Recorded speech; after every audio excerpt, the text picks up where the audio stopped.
오늘의 딥다이브는 여러분이 보내주신 자료, 바로 경기일보라는 한 지역신문에 대한 심층 분석 보고서입니다.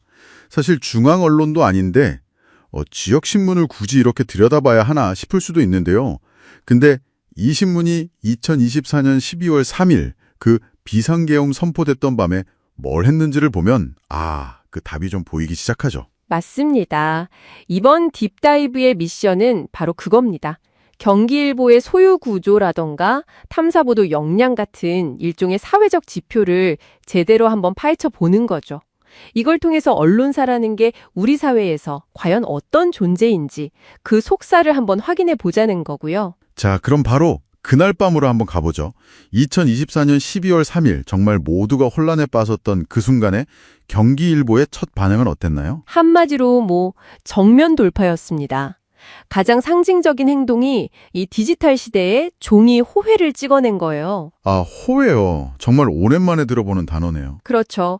경향신문, 한겨레 같은 중앙 언론사하고 어깨를 나란히 하고 계엄의 부당함을 알리는 최전선에 선 거죠. 이게 그냥 사실 전달을 넘어섰던 게 국회로 향하는 계엄군하고 그걸 또 몸으로 막아서는 시민들, 그 대치 상황을 거의 분 단위로 기록했거든요. 민주주의를 지켜야 한다는 가치를 아주 분명하게 보여준 겁니다. 현장 기록뿐만 아니라 그 신문의 목소리, 그러니까 사설에서는 훨씬 더 날이 서 있었다고요? 네, 보고서에 인용된 문구들을 보면 정말 강경해요. 시대착오적 판단, 정상적인 판단력 상실, 이런 표현을 쓰면서 윤석열 대통령에게 직접 책임을 물었습니다. 와, 더 놀라운 건 1년이 지난 지금, 그러니까 2025년 12월 시점까지도 당시 계엄을 옹호했던 여당 정치인들을 향해서 비판의 날을 세우고 있다는 점입니다. 이걸 보수를 정치 불모지제에 가두는 자멸적 결기라고까지 표현했죠. 심지어 사건이 남긴 사회적 트라우마, 그 PTSD까지 추적 보도하면서 우리는 절대 이 일을 잊지 않겠다는 의지를 보여주고 있는 거고요. 이렇게 국가적인 위기 상황에서 언론의 본분을 다하는 모습을 보니까 정말 인상적인데요. 그런데 보고서를 넘기다 보니까 바로 다음 장에 아주 의외의 사실이 나오더군요. 이 신문의 주인이 누군지 알고 나니 이 모든 게 좀 다르게 보이기 시작했습니다.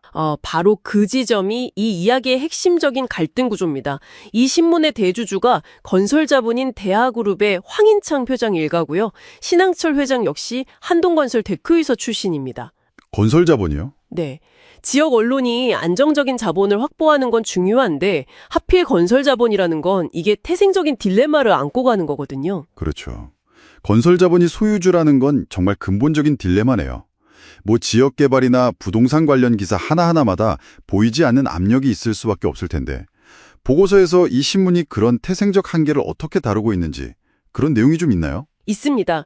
그리고 그게 바로 이 신문의 가장 혁신적인 부분, 경기 알파팀의 존재입니다. 경기 알파팀이요? 네.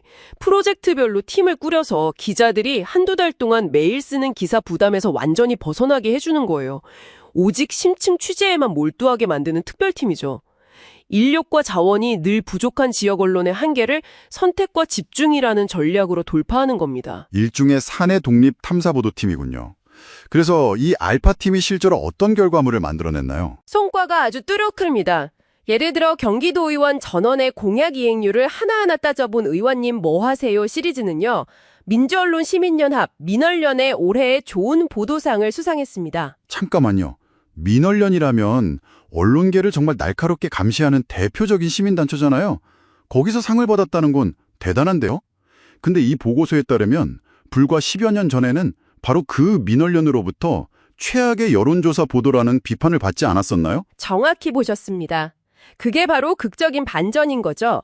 최악의 평가를 받았던 언론사가 외부 비평기관이 인정하는 최고의 보도를 만들어내기 시작한 겁니다. 와... 그 변화의 중심에 바로 경기 알파팀이 있는 거고요. 또 다른 예로는 가족 돌봄 청년, 영케어러의 실태를 파헤친 그림자 가장이 산다 시리즈나 기후 위기가 사회적 약자에게 더 가혹하다는 기후 불평등 문제 같은 보도들이 있습니다. 이런 보도들로 한국기자협회의 이달의 기자상을 꾸준히 수상하면서 저널리즘의 질을 객관적으로 증명해내고 있죠. 그렇군요. 정리하자면 경기일보는 건설자본이라는 잠재적 리스크와 또 과거의 오명이라는 약점을 안고 있지만 경기 알파팀이라는 혁신적인 시스템을 통해서 이걸 정면으로 돌파하고 있다 이런 얘기네요. 맞습니다.